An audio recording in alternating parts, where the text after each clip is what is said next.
बेकार में हमारे घर खराब होंगे। ये कहकर खुद को दिलासा देने वाली औरतें जाने क्या ढूंढती हैं उस स्त्री में जो बिंदी तो लगाती है पर कभी सिंदूर उसके माथे पर नहीं दिखा, न कंगन पहने उसे देखा, न मंगलसूत्र, पर आंखों पर काजल खूब सजाती है।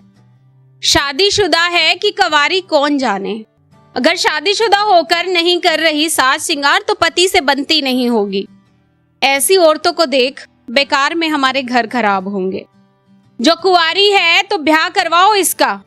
मोहल्ले में आदमी भी हैं हमारे, अकेली लड़की का यहाँ रहना ठीक नहीं। बेकार में हमारे घर खराब होंगे। जो पति अगर गुजर गया है तो फिर इस काजल बिंदी का क्या फायदा। अगर ऐसी बेवा रह रही है हमारे मोहल्ले में तो हटाओ इसको। बेकार में हमारे घर खराब होंगे। बेकार में हमारे घर खराब होंगे। तो उन स्त्रियों से कहना चाहती हूँ मैं कि जो घर किसी की बिंदी काजल से टूट सकता है उसकी गठरी बांधे क्यों बैठी हो।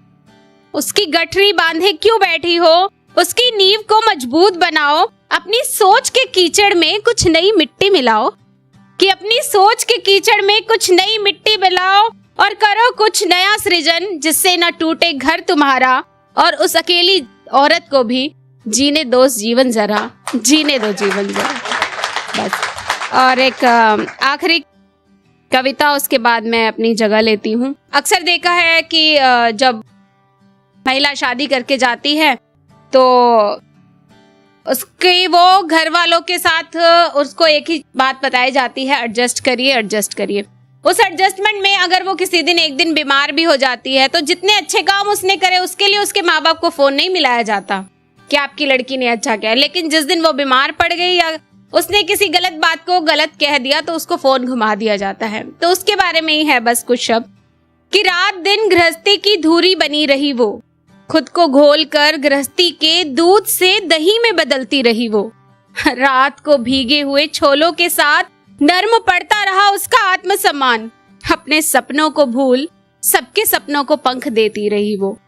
कोई न कहने आया कि माँ ने हीरा जना है और दे दिया है पत्थर के व्यापारियों को, कि माँ ने हीरा जना है और दे दिया है पत्थर के व्यापारियों को।